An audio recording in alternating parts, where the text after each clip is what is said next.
February 1966. A powerful African president boards a plane and leaves his country on a diplomatic mission. He believes he is working for peace. He believes he will return home in a few days. But while he is thousands of miles away, a plan is already in motion. Soldiers are moving, radio stations are being targeted, government buildings are being surrounded, and by the time his plane lands again, he is no longer the leader of Ghana. This is the story of how Kwame Nkrumah, one of Africa's most influential leaders, lost power in a military coup that changed Ghana forever. To understand the coup, we must first understand the man at its center. Kwame Nkrumah was not just a politician. To millions of Africans, he was a symbol of freedom, a symbol of independence, a symbol of a future where Africans would govern themselves after decades of colonial rule. Born in what was then the British colony known as the Gold Coast, Nkrumah spent years studying abroad. He traveled, he learned, he became inspired by ideas of freedom, self-determination, and Pan-African unity. At a time when most of Africa remained under colonial control, Nkrumah dreamed of something bigger. He dreamed of a free Africa, one united by its own people, one no longer controlled by foreign powers. Many thought it was impossible. Nkrumah believed it was inevitable. In the late 1940s and early 1950s, Nkrumah emerged as one of the most influential political figures in the Gold Coast. His message was simple: freedom. Not tomorrow, not eventually, but now. His popularity exploded. Crowds gathered to hear him speak. Workers, farmers, students, and ordinary citizens saw him as the leader who could finally bring independence. Then came the historic moment, March 6, 1957. The Gold Coast became Ghana, the first sub-Saharan African colony to gain independence from European rule. And standing at the center of that historic victory was Kwame Nkrumah. His famous words echoed across the continent: Ghana's independence is meaningless unless it is linked up with the total liberation of Africa. For many Africans, Nkrumah was no longer just a national leader. He had become a continental figure, a revolutionary, a visionary, perhaps even a hero.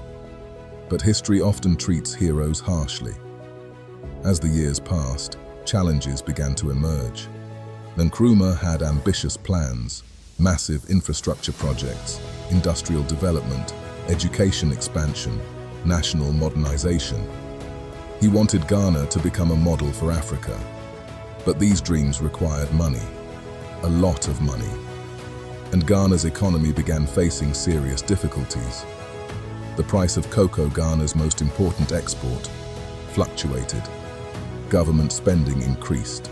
Economic pressure grew. At the same time, political opposition intensified.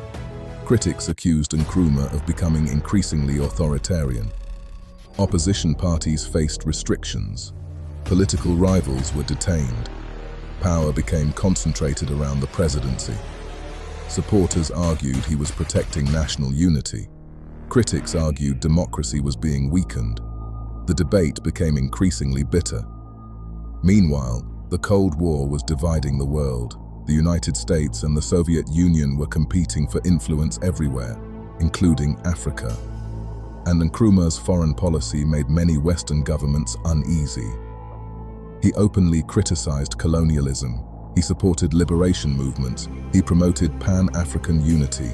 And he often pursued an independent path between East and West. Enemies were beginning to gather, some openly, others quietly.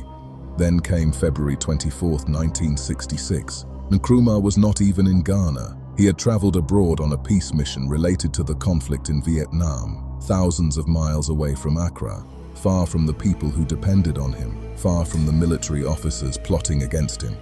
Back in Ghana, the operation began. Military units moved into strategic positions. Police leaders joined the effort. Communication centers were seized. Government installations were secured. Radio stations fell under coup control. Then came the announcement. The government had been overthrown. The military had taken power. Nkrumah's administration was finished, just like that, without a major battle, without a civil war, without the president even being present. The man who had led Ghana to independence had lost control of the country he helped create. News spread rapidly. Some celebrated, others were shocked. Many simply watched and waited. No one knew what would happen next. For Nkrumah, the news was devastating. He was effectively stranded abroad. The nation he led no longer belonged to him politically. He could not simply return and reclaim power.